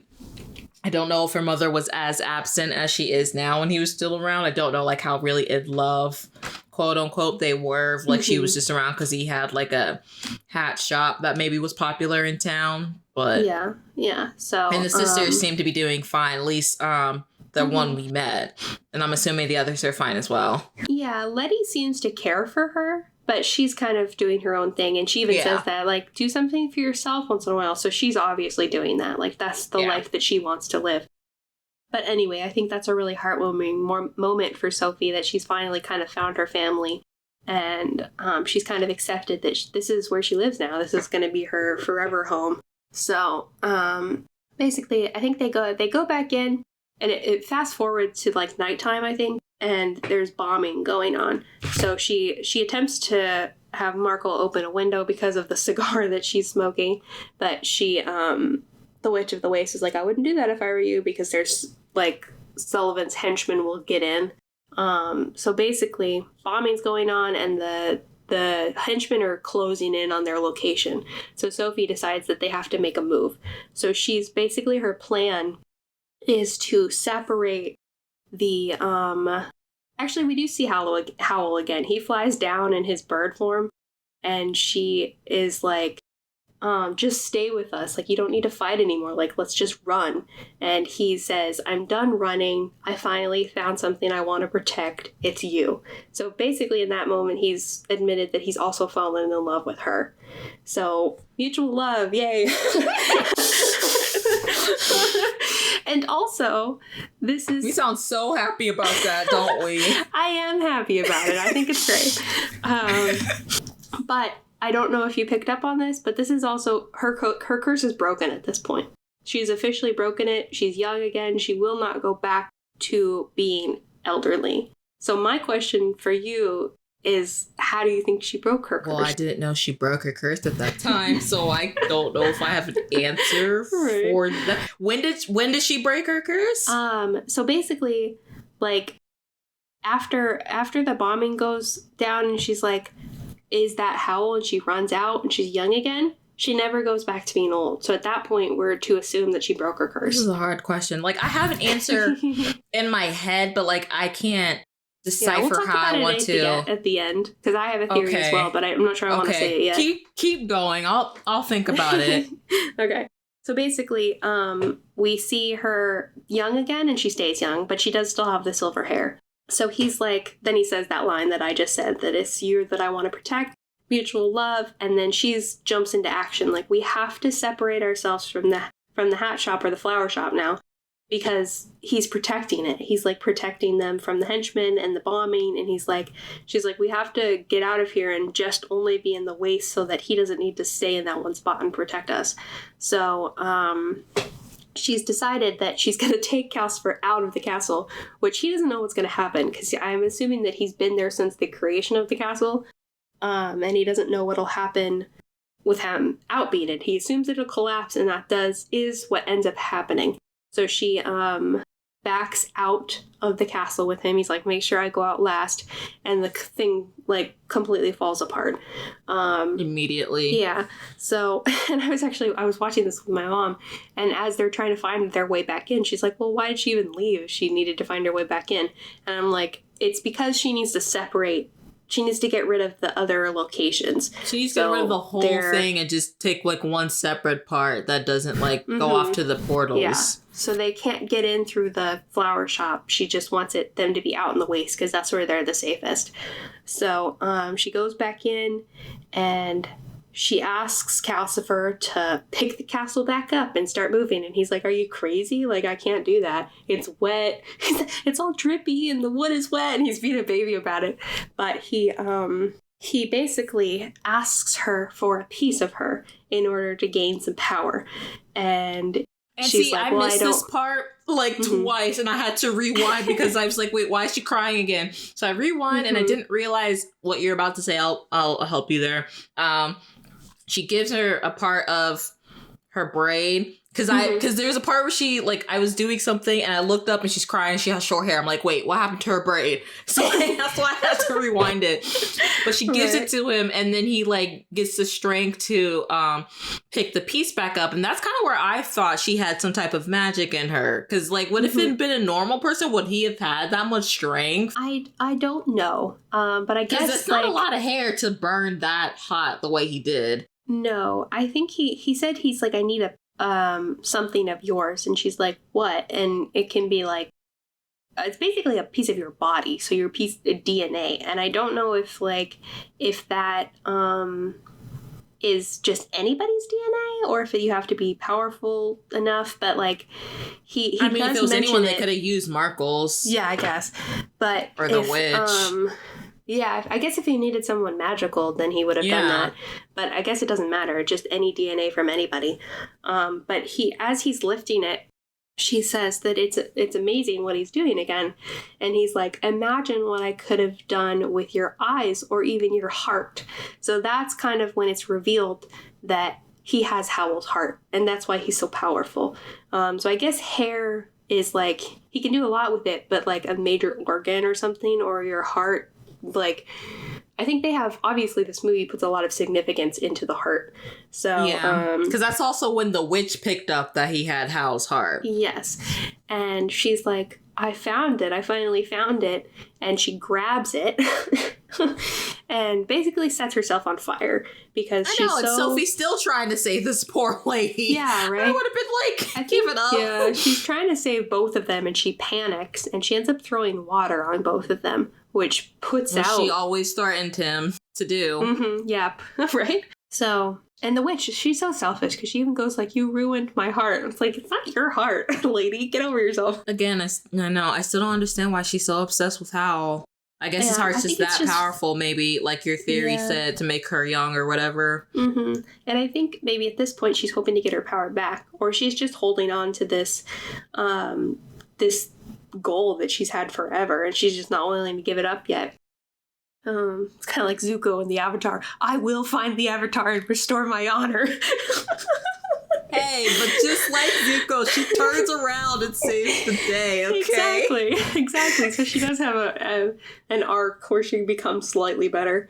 So, but anyway, because she doused Howl with water, the You said piece Howl? that they're... Oh, yeah, I meant Calcifer, sorry. So many names. So since so many characters. She doused Calcifer with water, he's basically down for the count. He's not out completely. You can still see his little blue flame, which doesn't really make sense because blue is supposed to be hotter than red. I was going to say, yeah, blue is the hottest point of a fire. Blue and white, right? Yeah. But anyway, whether it makes sense or not, he's down for the count, and he can't hold the ship together anymore. So they break apart. It's Markle. Which this part I did not understand at all. No. And it still confuses me even though I watched it twice. Like when they break apart, they're lost, she's crying, and she says something, and then the ring... Keep going. You probably remember better than I am. You're the one with a good memory here. So basically they get split apart. Markle, the Witch of the Waste, and Turniphead go one way, and Sophie and Heen, the little dog, go the other way. And she falls, and she's sitting in this rubble, and the tears are just coming out. She's like, I poured water on Calcifer. What if I killed Howl too? And she just starts like crying into her arms, and then so basically the ring starts to glow like a blue color, and he notices and tries to get her attention, and it's like basically the ring is pointing towards the front door. And she says that, oh, it's the front door. Now, it is a little bit confusing, and this is the theory that I was going to talk about earlier, that this is just a theory, so those of you who are better fans than me in the comments, don't come for me. Well, the comments, Macy, we keep begging people. I know, right? Keep going. Let me not. But anyway, so the ring, and you probably, I'm sure you didn't notice this, but when they first meet, and he saves her from the soldiers, when he places his hand on her shoulder, his ring glints blue. You probably didn't notice that. That's from me watching it a million times, I noticed it. And I think that the ring, rather than... So the ring he gave her, is that his ring? He's also wearing one. So it's a separate ring. It's a different ring, but it's like the one he has. Yes, I think the rings are intertwined, and it's supposed to connect them back to each other. So, it's like... That's so lovey-dovey. Gross. Anyway. I mean, it's so adorable. They find each other's way back. I'm sorry. Anyway, the ring points her in the direction of the door, and she basically travels back into time.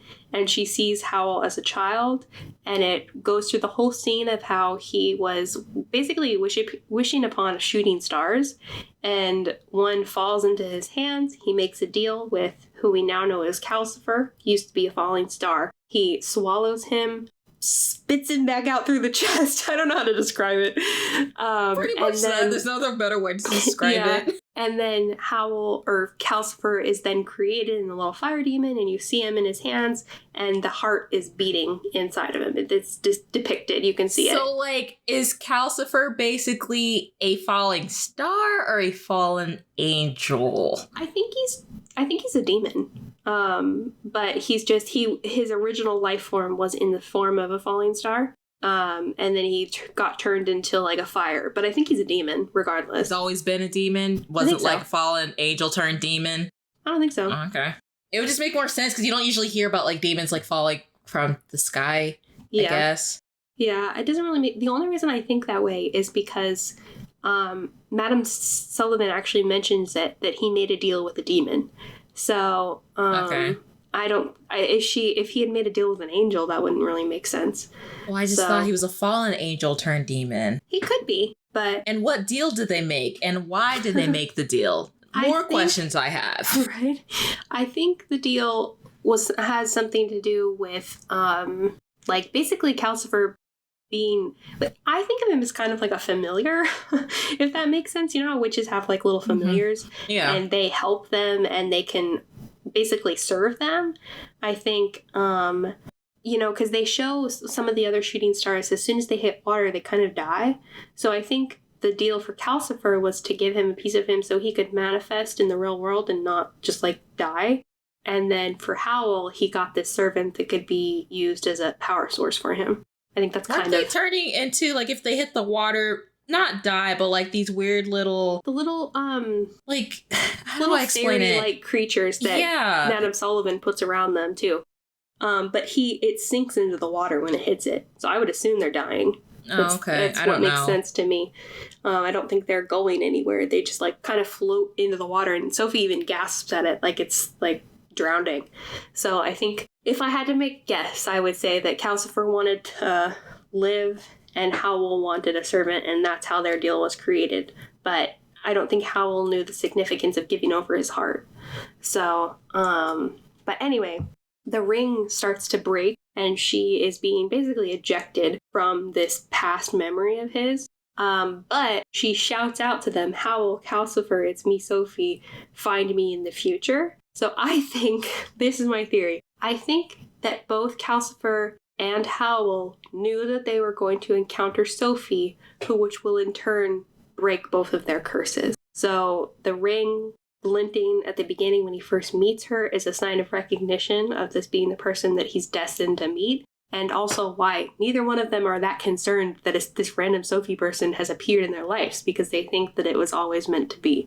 And that she is the one that will ultimately save them from this curse. Okay. So my point is that she really did go back in time, and he remembers her. Right. So he doesn't really know why she's significant, but he knows that she plays a major part in their future. Like, it makes sense, and it does make sense. Like, do you think he recognized her? Like, because I don't remember if they saw her or just heard her voice. I don't think they necessarily recognized her, but they know the name Sophie. Okay. So, and she introduces herself as Sophie. Because I couldn't remember if they, like, when they turned, when she was yelling, when she was falling or not, and if they saw her. I think they may have seen her. I thought there was a point where they, like, looked at, like, kind of like audience point of view, because it was Sophie technically falling, because then when it closes, we see them walk away, and then she's back in the present. I do think they saw her, but I think it's more about the name than anything, and also the ring glinting blue when he first touched her, because she's wearing the ring. Does he say something about that? He doesn't say anything. It's literally just like a cinematography moment that I happen to notice, but I think the fact that because it's red when it's pointing towards Calcifer, but it's blue when it's pointing towards him, and it glints blue when he touches her. So I think there's some, like, recognition of the ring knowing that she was the person wearing it in the past, if that makes sense. It does. So with the combination of the ring glowing blue and him at least knowing her name, if not knowing what she looks like, that's why he kind of knows her and is very comfortable with her and believes that she is the key to his fate, and he wants to protect her, and then he falls in love with her. So, all that good stuff, the rest of it. Yeah. But anyway, so that's kind of my theory about why he basically takes her in, and he's not concerned about why she's there, and how she's able to, like, enter his memories. I still don't fully understand that, how she's able to travel back in time. I don't either. That's my one thing. But it's a magic world, so some things aren't to be explained. The part that Calcifer took away from the main house, did it have the portal attached to it? Maybe? It could have, yeah. It could have been, like, maybe the black hole door is a way to travel between space and time. Maybe that has something to do with it. And she needed to know how to break the curse. So it led her to the reason. And that's when she discovers that the heart his heart is in Calcifer, and she needs to return the heart to Howl in order to break the curse. So I think she was just desperate for a way to, like, figure it out, and she manifested that somehow. So manifestation, y'all. Yeah, if you believe it, you can do it. But anyway, so basically, the ring breaks. I think it's broken for good. I don't remember her wearing it again. Did you say the ring breaks? I probably did. The ring breaks. We're having so much fun with the English language. My tongue twisters today. Oh my god. Mine was already the witch. But But the ring breaks, which I do not see her wearing again in the future. So I think it's broken for good. And that's why she can't, for whatever reason, she can't stay in the past. Like the ring showed her the past so that she knew, or I think it physically took her to the past, because I do think they obviously acknowledge that someone's yelling at them. So it's not just like she's seeing a flashback. She is there. So she basically flies through this beautiful, like, sunset-y escape, and she's still crying at that point. But I think the reason she's crying is that she's sad that Howl lost his heart. Like, that's like a sad moment for her, that he's to think that he's heartless, which she doesn't believe, because she basically, they confirmed that they love each other. So how could he love her if he doesn't have a heart? But which, this is the Tin Man all over again. Exactly. Which, by the way, your heart is an organ. It has no feeling. Your brain is what makes you love. Oh my god, Macy, don't get scientifical on us. I'm serious. We're not here for that. We're here for witches and fantasy and magic. Right. If love comes from the heart, it comes from the heart. But anyway, don't do that to us. Right. I'm sorry. Being too real. Your little scientifical, logical brain had to just kick in there. Actually, I know, right? I know. I sound like I don't know. Like, I don't know. Push my glasses up and say, actually. I don't know if that's like a Capricorn type trait or not.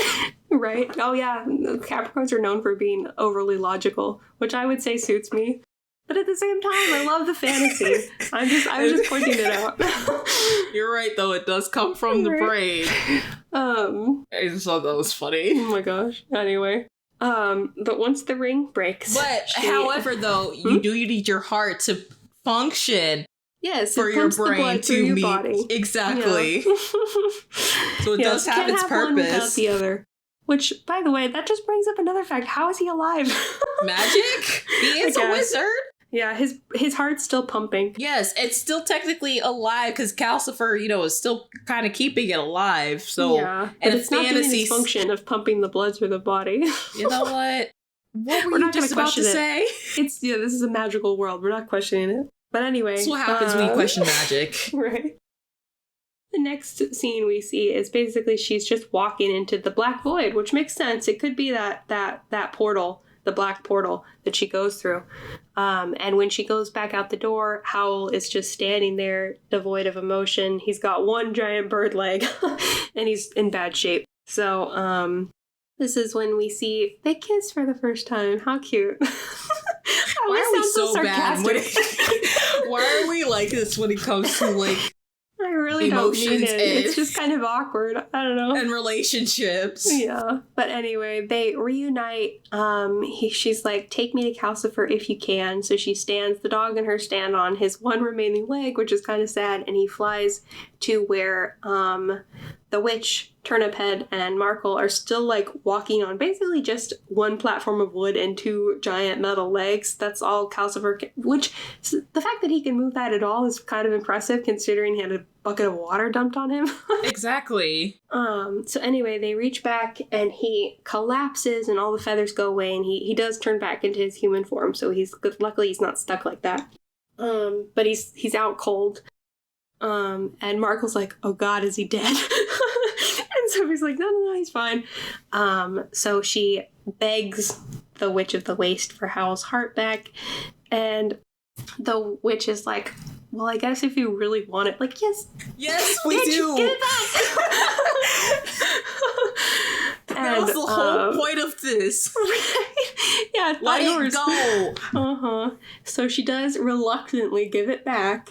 And Sophie tells her she has a big heart and gives her a kiss on the cheek, which I think is a little too much praise for Miss Witch of the Waste, because she's been awful. It was kind of cute, though. It did tug at my heart a little. Yes. So she takes Calcifer back, and he does rise back up and tell her that he's so weak. And she's basically like, I need to give Howl his heart back, but what's going to happen to you? And he's like, I don't know, but I think if you do it, it'll be okay. Which again reiterates my theory of she has some type of magic in her. I think you could be right. I hadn't really thought about that. But at the same time, my theory, like, it goes back to my theory of, like, he knows that she's important. because she's in his memories, and she knows that she's the reason that the curse will be broken. So that's why he thinks it's okay. Or she's got some kind of magic. If she was normal, whether she even went to the past or not, how would she be able to do this? I don't know. So you're probably right. She probably does have some kind of magic power, which is why I want to read the book, because I'm fairly certain she does in the book. I think she does. But I didn't want to incorporate any details from the book because they say that it's really different. Like, they don't like to compare them because it's such a different timeline. So whether she has magic or not, we'll leave that up to you to decipher. But anyway, she's got enough power in order to do this, I guess. So she basically just wishes, which kind of makes sense because he used to be a shooting star, wishes that the heart can go back and everyone will be okay. And she puts the heart back on Howl's chest and kind of just pushes it in. Just kind of just gonna sink in there. Yeah. There we go. And how that Calcifer is free. He turns back into his little shooting star form, and he's like, I'm free, and runs away, kind of like the genie. I'm free, and goes off into the distance. The genie comes back though. So does Calcifer though. True. Did he come back? I actually didn't notice he came back, so that's why I said that. Okay. But before that, Howl starts to wake up and he kind of coughs, and he mentions that his chest feels heavy, and that's when the line comes in. She says, a heart is a heavy burden. So that's the line that I want to get tattooed, because I think that has multiple meanings. But, so then he mentions that, her hair looks like starlight, and she jumps on him, and they are happy. They're having a little love fest over there, and the witch, I think, is funny because she covers Markle's eyes, don't look at that. But then, basically, the fact that Calcifer just flew off into the sky means that the platform that they're on is no longer working, so they start to slide down the hill. And in comes our favorite character, Turniphead, to save the day. Once again, he stops the platform from going down the hill and breaks his pole, which is really sad, and she gives him a kiss on the cheek as well. But then that transforms him into the missing prince. So again, my theory that she has magic. Well, how did he break his curse, though? I don't know how he broke his curse. They talk about it. So he says that basically he's kind of talking to the Witch of the Waves, because Sophie and Howl are doing their own thing. They're having a little love fest again. They found out they're in love, so now it's kind of they don't know anyone else is there. Yeah. So basically he's talking to the Witch of the Waves, and she's like, oh, I know this curse. The way to break it is true love's kiss. So he fell in love with Sophie. I forgot about that. And when she gave him a kiss, it broke the curse because he's in love with her as well. So Sophie's getting all the men. So Sophie. Right. But the witch, she's like, it looks like your beloved is in love with someone else. And he's like, I do see that, but once I go home, and she's like, you should tell your king to call off this idiotic war. And he's like, I think I will definitely do that, and once I'm done with that, I'll come back, because if anything, hearts can change. So he's still got hope that he can get Sophie, which I think is I'm sorry, Mr. Prince, but I don't think it's gonna happen. Yeah, I don't These two think have been so through either. too much together. I forgot that whole scene happened, but yes, you are right. And that's why I said, I think the reason they went to that's why I thought the reason the war started was because of the prince, because when she told him, tell your king to call off this idiotic war. Yeah, so if he has the power to call it off, he must have something to do with it. So, and then also we get a flashback to, not a flashback, Heen basically reconnects communication with Madame Sullivan and shows that they're all happy, and the prince is, I guess he must have some kind of pogo stick ability, because he hops off on that stick that he's been using. As a travel is the device. Prince a wizard as well? I don't know. That was kind of funny though. Probably. Who knows? So Madame Sullivan, that was another question I had for you. It's what do you think her motivations are? Because she also is just really quick to be let's stop the war. This is getting boring. The game's over. Was this just a game to you? People dying was a game? I guess. I don't really understand her. I didn't understand her character, and I think she gives me the creeps. Like I said, with the whole cloning thing and the basically sacrificing all these wizards to become monsters for the king, and then all of a sudden she's like, I don't really feel like doing this anymore. I'm like, what was your point? Maybe she's just an old wizard who's bored and has too much power, which is very scary. Exactly. So I guess also you could look at it as like maybe she's satisfied that her prize student finally got his heart back. Like, that was kind of her goal. Like, did he not have his heart when he was an apprentice for her? Or did he lose his heart when he was an apprentice for her? That's a lot of, like, not knowing the backstory, so you kind of can't, like... Was she doing... was she doing this for Howl in a way so they can all help each other? Because she couldn't really break it. Like, it had to be something they had to do. I don't know how turning him into a monster to fight for the king would help him, but maybe it's like, well, if I can't have you, nobody can kind of thing, so I'm going to force you into... I don't know. I don't really get it. Yeah, she's kind of a mystery character to me. I don't think I like her. Like, she's kind of an interesting character, but I don't understand her motivation. So yeah, and like I couldn't tell if it was just one of those characters like that's kind of put in the story as far as movie wise to kind of just help it go along. Like, was she really necessary? She seemed important to me on some level though, because she seemed to know Howl as a child, and she seemed to be, you know how like sometimes it's kind of like the king in Avatar. He's kind of a puppet, and then the real person directing it is the Dali. She seems like the puppet master behind the king, because he kind of seems like a silly, goofy guy, and she seems like the more logical one, even though it's not logical. So that was kind of what I was thinking initially, was like maybe she's the driving force behind the war. But who knows? She's kind of a mystery character. I don't really understand her story arc.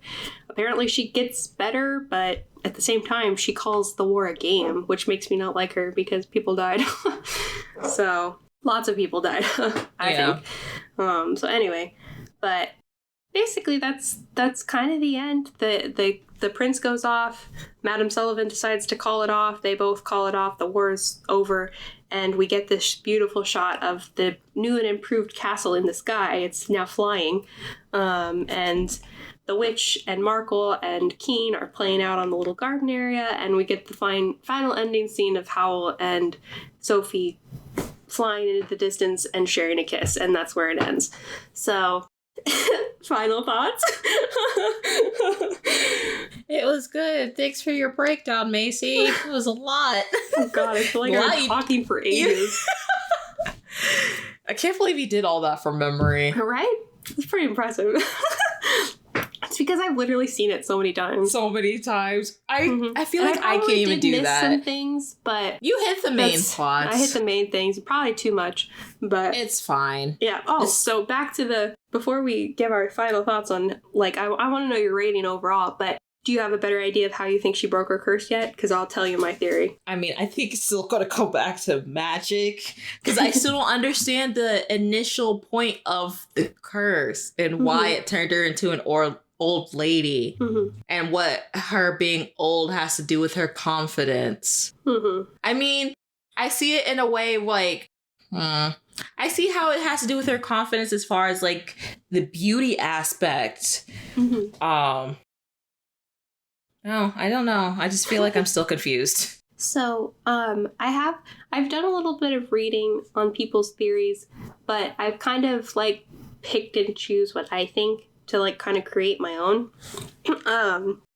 So one of the most popular theories is that it's completely based around her confidence, which I do agree with. I think the reason that she turned old is because she kind of felt like her life was already over. So which is shown because she kind of already was acting like an old lady. Like all she did was just like sit at her windowsill and just made hats. Like she never went anywhere. She didn't really talk to anyone besides her sisters. So I kind of see that like her confidence manifesting into that old lady, into the curse. Right. So like it basically, the curse is meant to portray the outside on how the inside feels. So her level of confidence, the fact that she thinks her life is over, she's destined to do this life forever, she has no aspirations. I think that is depicted in the fact that she's turned old. And then as she gains confidence and self-love throughout the movie, she starts to slowly switch back and forth. And then once basically the thing that breaks her curse is putting her foot down and deciding to do something for herself. So she's decided that she wants to save Howl, that this is the love of her life, that this is her family. She wants to save her family. So it's a little bit of self-love. I'm doing this for myself. I'm doing this for my family. And I'm doing this for romantic love. I'm putting my foot down. I'm sick of this.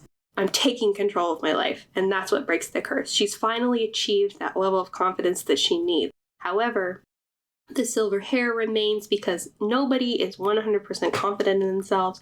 No one loves themselves 100%. You always have a little bit of self-doubt. So the silver hair represents the reminder of this thing that she went through. I think growing old also forces her to mature in a way. She kind of like didn't have any goals for herself, and she didn't feel like she could do anything for herself. So she went from kind of being cowardly and not stepping up for herself to this, like, Miyazaki actually, he wanted to show the beauty of turning old because it brings maturity.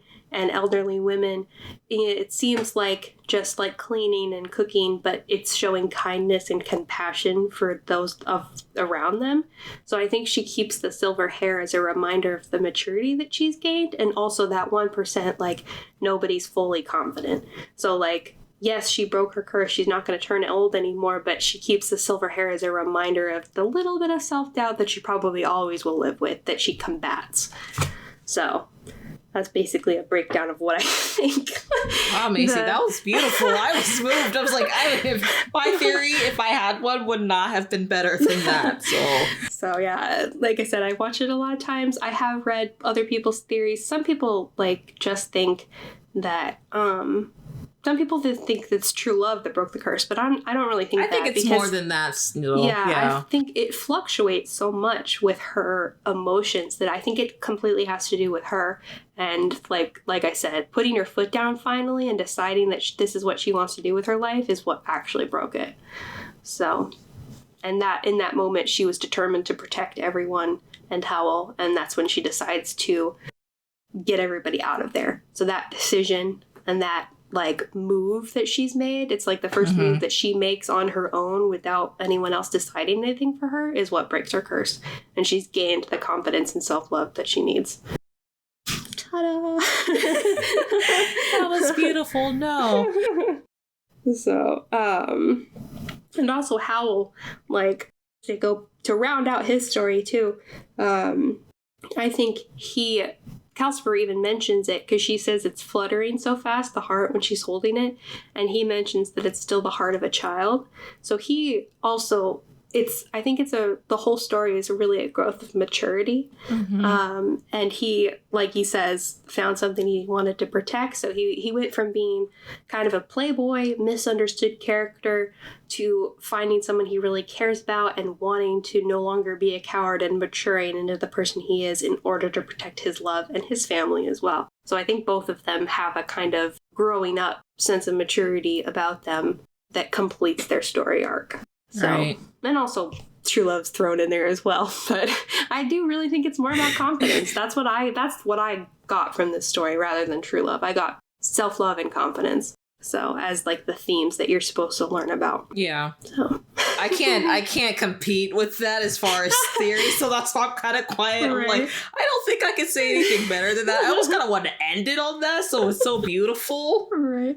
Okay, well, I guess just to end it, I do want to know how you liked it and like what you would give it as a rating, I guess. I don't know. You said you guys had a rating system before. I guess you'll have to explain it to me so I can rate it as well. I mean, if we, in like going forward, I can't talk.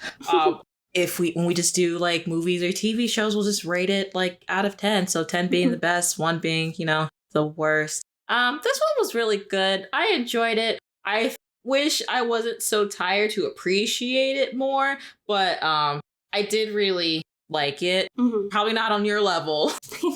Yeah, I think it's grown on me. I don't remember always being so obsessed with it, but it is my favorite movie. And obviously there are some... I can see why though. Yeah. There are some plot holes, so I would probably give it a 9 because I think they could have explained some things a little bit better. But overall, I love the animation, I love the message, I love the story, and the music too, I think is really beautiful. So it's overall my favorite movie, and nothing's perfect, so I would give it a 9 out of 10, because, you know, of the things that were questioned, like, it's not super clear. But I think it's good that it's not super clear, because it's such a good opportunity to, like, let your mind, like, wander and think of these kind of theories, which I like movies like that. I don't want everything to be handed to me. I want to think about it. So I don't want everything handed to me either, but there's some things where I feel like still needs to be explained, where you can further your theories. And I do feel like it was more plot holes, whether you make up the theories or not, that were still missing for me. So for that, I'll just give it an 8 out of 10. I mean, I had to watch it again, so I understood it fully. I could have just watched it once and just questioned everything. So for me to watch it twice in the same day. That's why I don't give it a perfect score, because I do think the amount of times that I watched it has helped me come up with these theories. I did not get all this on the first watch. So for sure. So that's why it's you really have to pay attention, and you really have to think about it.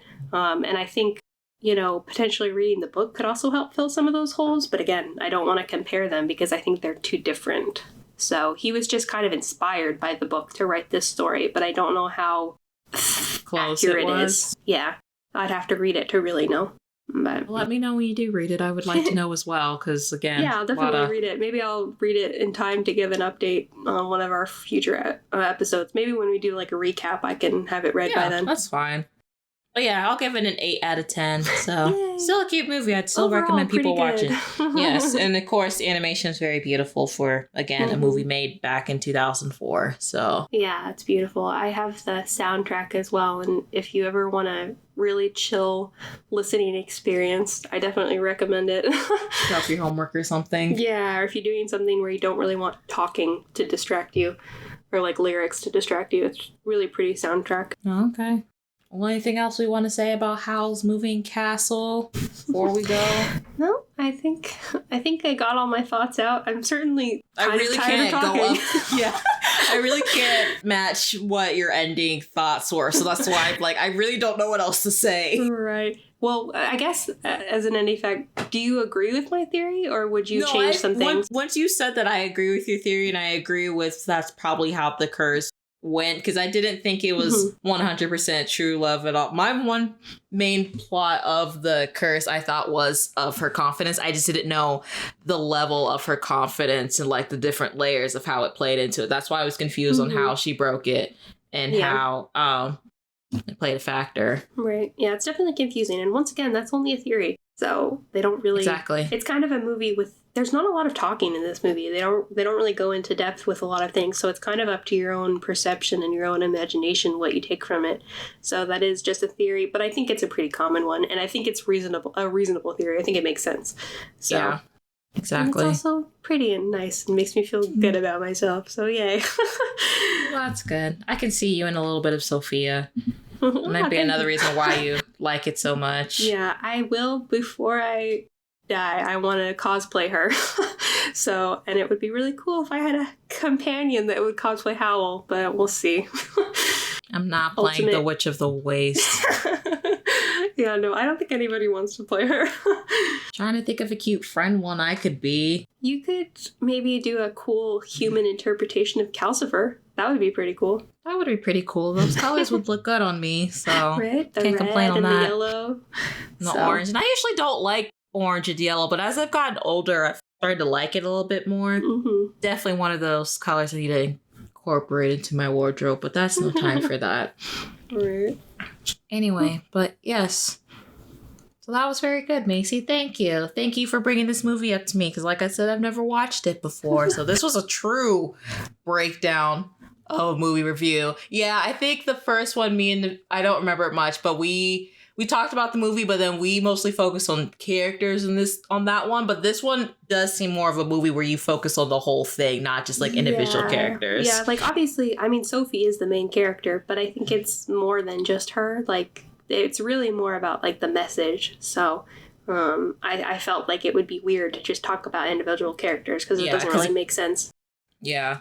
And it's hard to talk about like, well, I mean, we could go on forever. This episode's already long enough of like all the theories of like about the heart and like being kind, that I think it plays into, 'cause especially like with the witch of the waste and like her character development and like Sophie still being so kind to her after cursing her and everything she's done. So right, and Miyazaki actually says that one of his major themes was compassion that he wanted to portray, and I think he does it pretty well. I think it does I think so too. Portray compassion really well.